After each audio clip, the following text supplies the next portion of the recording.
I'm on your mind, on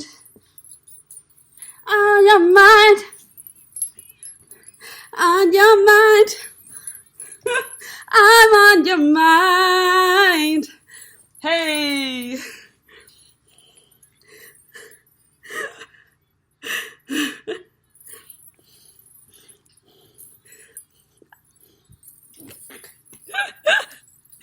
I'm sorry, y'all.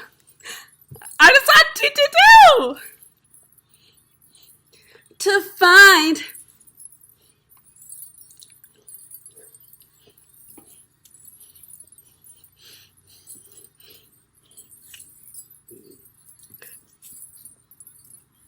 what? These thoughts.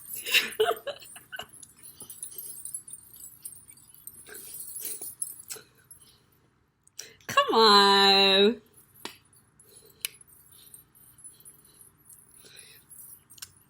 This is that same. This is I Be Foolin'. Can I get a piece of your love? Tell your bitch I like you. Fuck she gon' do. That song? This is that same girl. Y'all, tell me why I got a notification. Peel Regional Police are investigating an active shooter, armed and dangerous. Like, whoa, whoa, whoa, whoa. Whoa. I remember when I was younger, y'all, we used to live in war zones. When I was younger, I used to live in the States. When I was younger, when we would get like those alarm sounds, what are those things called? Whatever they are, those alarm sounds, and you get a notification about somebody, those would be going off all the time. I remember a time period where those were going off quite often. I was either in like my first year of high school, or maybe it was earlier. I just remember it being attached to Seattle quite often. And you know, those used to be things where everybody would look up and like, whoa, like, you know? And these days it's so normal. You know, we're in the war zone. Don't let them think that we're in the war zone. It's us. We out here. It's okay. We're gonna get out. Anyways, what was I coming on here to say? Oh, I was just coming on here to talk about the fakes and the phonies. Honestly, I was just coming on here to talk about the fakes and the phonies. And the craziest thing is, I was going to do a video like this like 2 days ago.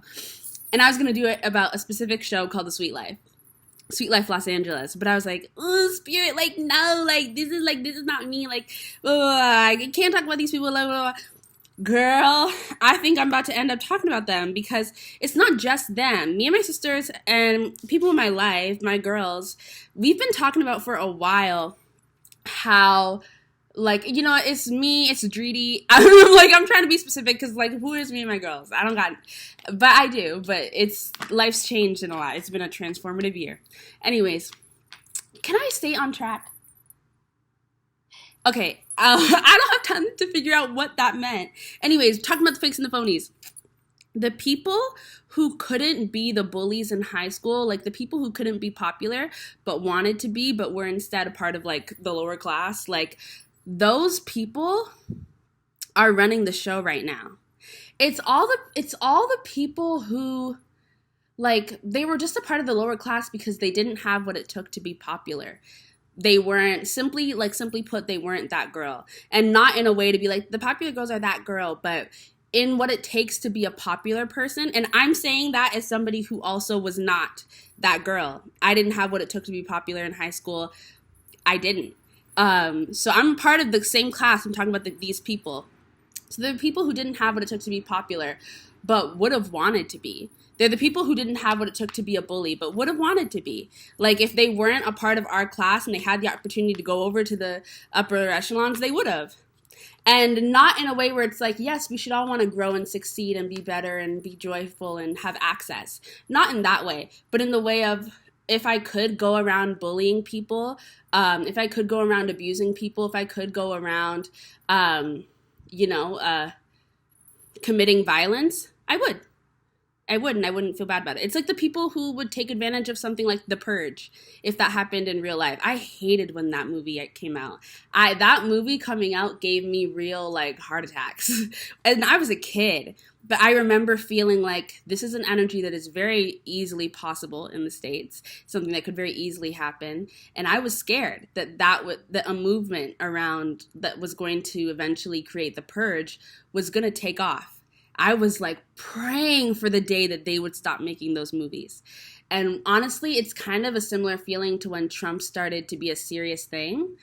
And I was like, oh, whoa, like, wait, whoa. It's around the same time I found myself watching a news story about a school shooting, and it ended up being the school shooting in Florida. I can't even tell you the name. That's how many there are. I literally can't tell you the name. It's not Sandy Hook. That was like one of the first.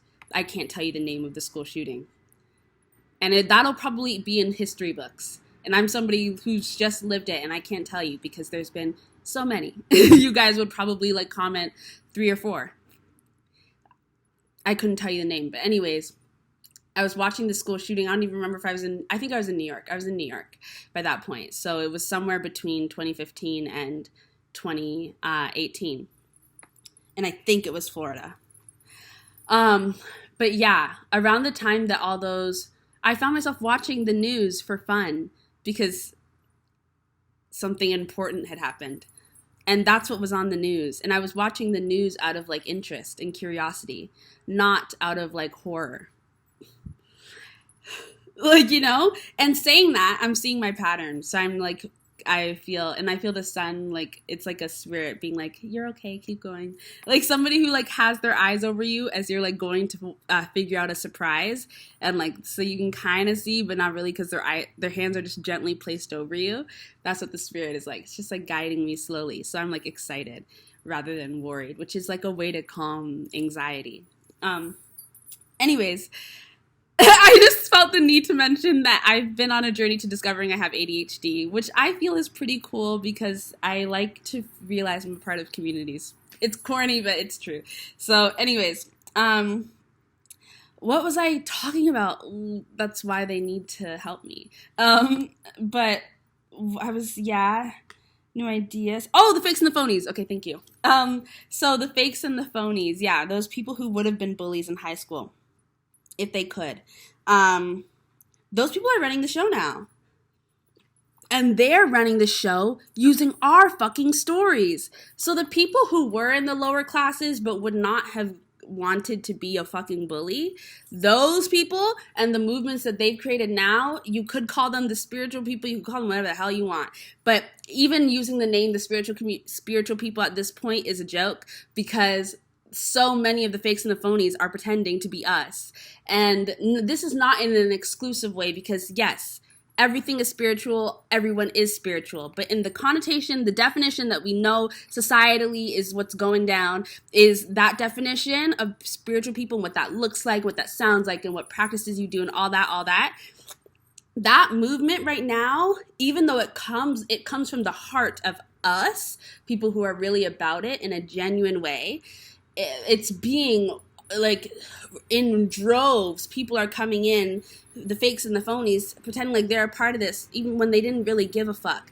And I'm going to give you a great example. So when I lived in Seattle, I was a part of I only got to be a part of the Black Student Union for 1 year. I went to Garfield High School. This was 2015. I got to be a part of the Black Student Union for 1 year. I was a freshman. My sister, Ayanda Chisholm, and her friends, Issa, Aleo, Naomi, like they all ran that shit, the BSU in Seattle. And it was a huge deal because they were basically being like seen as this up and coming civil rights movement, and they were like the student group that you would hear about in fucking history books. And like what was being taught about Seattle during the time of 2015, even like 2014, 2015, 2016. Not 2016, because by then my sister had graduated. But yeah, around that period, Garfield High School's BSU would be in history books. It was very significant, the student movement that was going on around Black Lives Matter. So I was a part of that for 1 year. Okay, coming off the back of my sister. My sister is that bitch. So I was in there for 1 year. That year, it was not cute to be a part of Black Lives Matter yet in Seattle. And I know Seattle's the what's it called? A liberal, blah, blah, blah. It wasn't cute yet. And that's not just me talking about for white people and allies. That was also Black people. There were a lot of Black people who were not interested and who made fun of and who targeted Black people that were interested in supporting Black Lives Matter. So when are we going to talk about y'all? Because there's a lot of fake ass people who were a part of that, who are a part of the movement now and who are really like, who didn't give a fuck. And I'm going to tell you why. Sorry, I had a story. So yeah, when I was in high school, we were planning a bunch of like pro-Black events and just really cool things. And one of them was this back to, what was it? Was it a back to school dance? It was a throwbacks dance, either way. And we were going to have bomb music, Black run, Black owned. Like in today's world, that shit would pop like crazy. It would be the thing. But in that world, people were so fucking horrible and rude. As my sister, and she told me of this story about them like being in the halls and talking about it and trying to promote, I think during lunchtime in the cafeteria, things like that. And people threw food at them. Food at them. This was 2014, 2015, Seattle. I just saw 11/11. Spirit's like, go ahead, tell your shit. Yeah. And we went to a school. Garfield was, from what I remember, was pretty mixed. But there was, I don't remember all the details, but I know that you mentioned that there were Black people doing that. So I'm just saying, I'm using the Black community in this specific experience to talk about what's happening, where the fakes and the phonies that are still a part of your group are, but who don't actually care about you and wouldn't take care of you if they were in a better position, is what I'm basically saying. People who wouldn't help you if you needed help, but who you help and you support and you're in kinship with.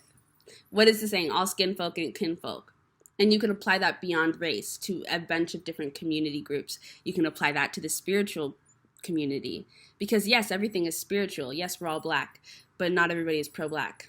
Not everybody wants the best for the spirit world and for all of us in the incarnating world and all the other worlds that there ever may be and the universe at large. That's just a fact. They are like not, you don't go into the spirit world and you're just like, diggity doo doo doo doo. Like demons are real and they're all around us. And that is not to critique, because I critique in a way that is like you are lesser than, right? Because we all have shadows, and those come from experiences, that comes from living, that comes from being and making mistakes and growing and learning and doing this thing called existence. This is what we've learned. This is what existence is so far. It's tricky, but we're trying to make existence healthier and more loving and better. And so we are trying to grow and change and evolve to a dynamic where we enjoy existing so that nobody wants to constantly die. Because that is the energy, right? We have a very depressed, very suicidal energy on Earth. And that is both because Earth is basically committing her own suicide in many ways in terms of taking parts out and changing things up and evolving. She is at the same time dying and being reborn. It's just all in one. She's just like, Earth's going through that. So of course we're feeling it in that way. We're feeling it from animals. We are animals, but you know what I mean. We're feeling it from creatures, from plant life, from objects, from things, from systems, from ideas, from AI. We're feeling it from anything that could ever be. We're feeling it from the air we breathe, the sun, the glasses in front of you, this computer, these tarot cards, anything, everything. So we're feeling that energy. And it's also coming, yes, from other people who are miserable in their existence and deeply, deeply desire change. Deeply, deeply desire change. And we're all feeling that. But we all process that information differently. We all process that feeling differently. So some people feel this deep, deep desire to change, which you can link to Earth's desire to die and be reborn and have a new existence on this planet and have a healthier, more loving existence on this planet. We have to go through climate change. We got to go through it. It's good. It's what the earth needs. It's what we need. It's what we need. It's going to change things in a way that will greatly, greatly benefit us in the long run. Yes, will the immediate pains be painful? Yes. Will the immediate sacrifices hurt? Yes. And that is why we are told to grieve when something goes wrong and when we experience a loss and when we are in pain and sad and something has happened to us. Grieve that feeling. Don't ignore it. Don't ignore it. So yeah, notice that the earth is dying and be sad about it. We're never going to see this version of life again. And this version of life gave us many gifts as well as many struggles. But yes, it's sad that this is dying. So yes, be sad about it. Grieve. But don't ignore that this is ultimately going to be a huge, huge blessing. And that this is truly what is needed in order to heal us all and move us into a much better life for our descendants. For us. We might not see all of that in our lifetime. But time is a thing. Change takes time. Queen Cup was just saying that. She's live right now, I think. I don't know if she's still live. But, yeah. It takes work. Anyways, the fakes and the phonies. Yeah. Those people are running the show right now. And it's just annoying because that's why I couldn't be on, I had to get off of Twitter. Because I've had my Twitter since I was in high school. Or maybe since I was in middle school. Yeah, since I was in middle school. I think I had one from middle school, and then I think I started another one in high school. I don't know. I have a lot of different social media accounts. I'm constantly starting over. But I had a Twitter that I can't go on anymore. I can't even go on it. It's so, it's too much. I'm seeing my pattern again. It's way too much. I go on Twitter, and even as I've unfollowed so many accounts and I block things and I don't even engage, it's too much. I can't even be in the energy. I had to get off. I can't spend long amounts of time on social media. YouTube has me kind of in a grip because it's a different platform style, and I'm trying to regain my attention span, so I do tend to be on YouTube a bit. But I deleted TikTok because I could see the addiction. I don't use it. Instagram is boring as hell. Nobody uses that. Facebook, honestly, I do be checking on there just because I'm nostalgic. But it's kind of healthier because there's literally nothing going on there. At least I consider it healthier.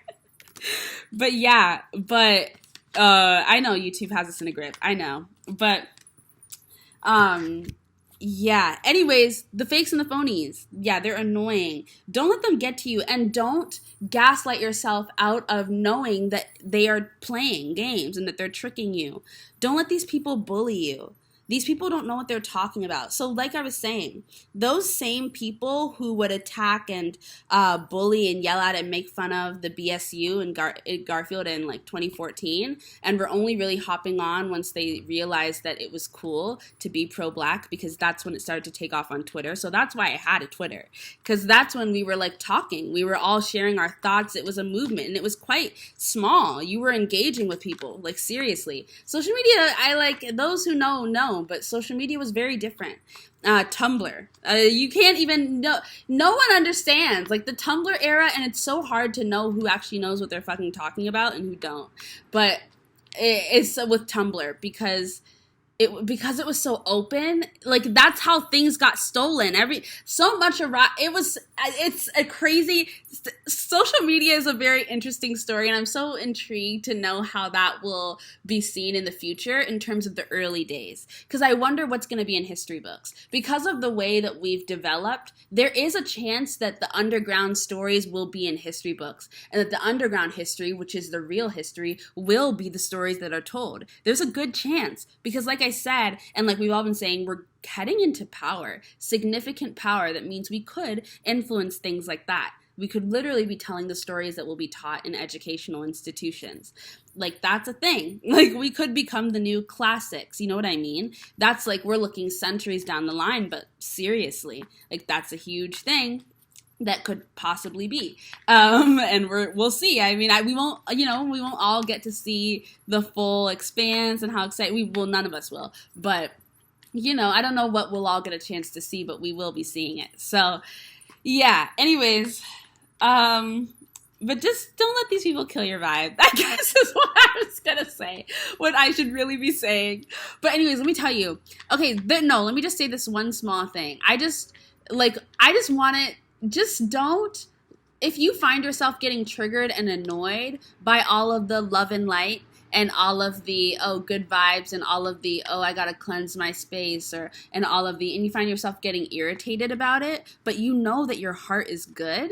You know that you're a good person and that you're coming from a good place, but it's triggering something. It's because your ancestors are like, don't forget that this is not the same energy that you create. It's not the same version. It's not the same perspective, and it doesn't align. And that's okay, but don't give in to it and don't really feed it too much of your energy to it, because it's just going to waste your time, because it's not really what you need. It's not going to heal you. That love and light might heal someone, but not you. Right? So keep moving forward. Try and ignore, because there's going to be a lot of people who are going to do abusive things under the guise of love and light. There's going to be a lot of people who take advantage and who hurt under the guise of love and light. There's a lot of people doing that already. There's a lot of people who are going to not be responsible for their ancestral karma and not want to do the shadow work, the deep-rooted shadow work that is tied to healing this earth and healing ourselves and healing Black people and healing Indigenous people and healing the lands and healing everybody who's in all the wrongs and blah, blah, blah. The people who aren't going to want to be accountable for their share but still want to benefit and feed off of the progressing energy on the planet and all of this manifestation and love and light, they're going to do it under the guise of love and light. And they're probably going to mean it to a certain extent, because we're evolving. So everyone is evolving and everyone is getting smarter, quote unquote, right? So everyone's going to know how to be a bit deceptive, know how to be a bit tricky. Everyone's going to have a bit of a thing. Everyone's going to have a thing. We're heading into a time where we're understanding that spiritual gifts are not gifts at all, but literally things that we all have. It's like looking down and realizing that you have toes, or breathing and realizing that you breathe. You know what I mean? It's being and realizing that you be. That's literally what the energy is. That's where we're heading. So a lot of people are going to be able to do a lot of things that we once at one point was considered gifted. And there's going to be a lot of people who are pissed about that, and so are going to want to be very exclusive and put themselves in positions where it's like, I'm the only one that can do this. I am the most powerful. I am the blah, blah, blah, blah, blah. And everyone's going to react in a different way. But be discerning. Be discerning. And I don't agree with keep your friends close and your enemies closer. That benefits people who have a horrible energy and want to feed off of people and abuse people who are kind and open-hearted and who don't have boundaries. Those are people who want to take advantage of people. No, don't keep people that hurt you close. Get rid of them. Let them go. Do not engage. Run away. Scream for help if you need to. Don't engage them. And there's a lot of those. There's a lot of those. And when you see some of them engaging with each other and you feel bad for one version because maybe they have certain awareness, but they're missing other things, and you can just see yourself in them and you're like, no, and you try and rescue them, but they don't want to be rescued, keep moving. I'm watching this show called Sweet Life. The Black men on that show a lot of them are really horrible. A lot of them are very, very abusive in different ways. And it's a Black show. So then there's the Black women. And I have a deep desire to reach out to, like, two in particular whose stories I'm just like, come on. And just be like, this is not a thing. This person is abusive. This person is not good for you. You are actively hurting yourself. You are in a really bad situation. Get out. Run. Like, these guys are horrible. one of them in particular, like horrible. And he's also one that is good vibes. I gotta protect my vibration. Gotta protect my energy. I don't want him in my energy. I don't want to be around that kind of vibe. I'm evolved. I'm tapped into my divine feminine. I paint my nails and I style my hair and I have good aesthetics. You know what I mean? Like, be careful. And you want to protect the women from these people, but then you also see the way that some of these women, or a lot of the women on the show, are bullies, mean girls, but they are the people that are running the show right now on Twitter, in the social justice communities, in the Black Power communities, because they are businesswomen and they're doing their thing and they talk about feminist stuff sometimes and they, sexually empowered and they don't take anything from a man and, all of these. So it's like a weird combination, but it's all fake and fucking phony. And and a lot of them were bullies in high school, but the bullies in high school that didn't get held accountable, because I feel like with the Black community, we didn't have the same thing as in the white communities and in other communities where it was like, oh, your bullies are just going to end up working at the tire, like working, some job that we considered low class, which was really just self-hating, because why are we insulting certain people's careers and why is that tied to who they are as a person, right? But... And, we're working and we're trying to get out of that language pattern. But just to explain, like, how it was in that narrative in white communities around bullying, we didn't really have that in Black communities. There wasn't really that all of the time. If anything, it was an insult of, like, oh, you're going to have a baby. You're going to be a mom before you're ready and you're not going to be taken care of and you're going to be abandoned. Or you're going to be in an abusive relationship. It was that deep of, like, an insult. Or... you're going to die, depending on what kind of situation you were growing up in. They were really deep and they were really horrible. You're going to always hate yourself. You know what I mean? Like, really deep and really horrible. But sometimes a lot of our bullies kind of got off and still got to live regular lives, because everybody got the excuse that you're Black and you're living in this world and you're a woman and you're living in this world with the bullies who were women. We are all dealing with other things, self-hate, colorism, blah, blah, blah. So a lot of them right now are the ones running a lot of the social justice things and talking about colorism and talking about, texturism and all of these things. And if they could have been the bullies back in high school, they would have. And some of them were, right? But a lot of those ones are getting kicked out, and now it's the ones who would have been bullies but couldn't because they didn't have what it took to be a bully or have what it took to be popular, are now doing it. But they're mean. They're very mean, and they're openly mean. We see it all the time. The mean girl is winning right now. She's the thing.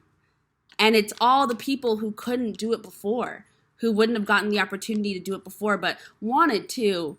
And now they're winning in the mean girl aesthetic. It's trending and it's horrible. It's horrible. And it's also trending in the mean girl aesthetic? The queer community. The amount of mean people on Twitter... the amount of mean people. It's very hard to go to a queer event and feel completely safe. It's very hard, and I'm queer. As a bisexual woman, as a bisexual Black girl who's not fitting the aesthetic of either super mask and like hot with like chiseled cheekbones or very like sexy Megan Thee Stallion, like, or like cute, like nerdy, like, or like kind of like different, like Amandla or Yara Shahid, like where like, it's like you have to be Normani / Coco Jones, or you have to be Arrow, or you have to be like, what's it called? Or what's their name? Yeah, like Yara Shahid, Amandla, or, but... it's those people. There's a lot of meanness and it's trending. So just try to protect yourself. Try to protect yourself. But shows like Sweet Life, that's why I was saying, I tried to record the video, but it didn't go through. I was too much. But I've been looking at Issa Rae funny. Because I'm like, she gets a lot of credit for being, creating this black spaces and investing in Black people and stories. But what stories is she telling? What stories are she telling? She's funding the show Sweet Life, and the amount of abuse, the amount of abuse, and the amount of abuse in reality TV. I mean, it's horrible. It's horrible. And I know it's just reality, and so many of us have grown up with it. I literally grew up on reality TV. Bad Girls Club, Keeping Up with the Kardashians, Real Housewives. I've grown up on reality TV. It is very hard to kick. It's a very hard addiction to kick, because you felt like you were watching yourself on something that was not you, you know, building a relationship with AI through building a relationship with each other through this digitized world of each other through reality TV. It's a very interesting thing. And right now Netflix has got a hold on that space with all the reality TV. They're really becoming a huge space with that. But reality TV is not healthy. It's gotten really bad. I can watch some that are really great. Like, I really love The Floor is Lava. And, like, game shows are fun. Things like that. But, like, the shows that are just about people or the shows that are about dating, abusive. And I saw one that was, like, doing dating based on your star sign, and I'm just like, oh, no, we're going down this road now. Ah! You know, like, it's getting so scary. But already the lingo and basically the words of the spiritual community are vocab at this point that have become very, like, widespread, and that has been really diluted and really, just applied in a way that is kind of abusive, that is very abusive, is now being spread all around, you know, the digital space and the reality TV space by people who are a part of our community, but wouldn't have taken care of us if they weren't. You know what I mean? So they are our own people, but that's the thing. Right now, we're getting bullied both by these overarching powers that we no longer can even see anymore. It's like getting bullied by the ghost of them. They're long dead, but we're still fighting off their spirits. We're still trying to get their ancestors to rest. And now we're also being bullied by some of our who was considered our own people. People who don't, but the people who would have been on the other side if they had the chance. Not everyone is about the movement. The revolution happens because the people who are about it really get, you know, fired up, and they do it. And that's why it's crazy to be a part of a revolution. But not every single person is about it. Not every single Black person was about Black Lives Matter, like I said, until it became a wave, because people are followers. And that's the thing, like, that's another thing that's just that's part of nature. You know, as a human being, we are a herd. We like community. We work together. So, and we accept that there are leaders and there are people who are good at leading. So naturally, all of us have a follower spirit within us that is tied to being a human being, right? And there's nothing negative about that. That's a beautiful gift that allows us to work together and connect and build together and create community and have family and have love and camaraderie and relationships. And we're social creatures. We need to have a follower spirit. We need to recognize the gift in somebody else to teach us. That's why we have teachers. We respect our parents and our elders, right? That's a gift. But that follower spirit gets dangerous when people are only willing to follow what is trendy and what they think will make them appear to be, you know, with the in crowd. And sometimes being with the in crowd was just being silent and being safe. And so there were people who were silent because that's what felt safe. And that's understandable because it's scary. Like there must have been a lifetime where I was silent. There was probably many, many lifetimes where I was one of the people who was a fake and a phony, and I thought I was about the movement, but I really wasn't. Or I was one of those people who would have been a bully if I could have. I just didn't have the possibility. I'm sure there's been a lifetime. I'm sure there's been many, because there's no way I could be here and now know that that's not the wave, without having understood through experience and the karma of that as well. Right? So it is the cycle. We've all done it. That's why you have to be so careful. That's why I didn't want to make this video in the first place. Because I was like, look, I'm not trying to be in the business of judging, because I already, like, I get it. We've all been here. I don't want to go back, and I don't want to be putting out an energy of judgment that's so critical and so obtuse to the fact that I too have been here. Like, I'm your ancestor in this energy. I'm an ancestor, and so I'm telling you, don't do this. You know what I mean? I'm one of the ones in that ancestry that needs to be put to rest. Let me go. You know what I mean? That's who's speaking to you. I get it. We've all been there, but you gotta get out. Like, and that's not to say stop being using sage. I mean, I know that that's been a thing, but that's not to say, I'm not saying anything. I'm just saying, don't be a fake and a phony. Be true to who you are. And being true to who you are will actually reveal that you are what you are trying to be. You know what I mean? Like, you're not being yourself, and therefore you're not being what you're trying to be. But you're pretending to be what you're trying to be. It's like you're literally wearing a mask. When at a party that's about being a human, you're being a human mask. And it's like, why are you doing that? You are human. You could just be yourself. You know what I mean? That is like the craziest thing. It's like, just be yourself.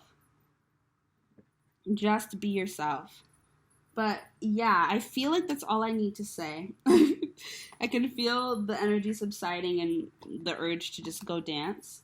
So I think that that's all I need to say. But I really did enjoy giving this message today.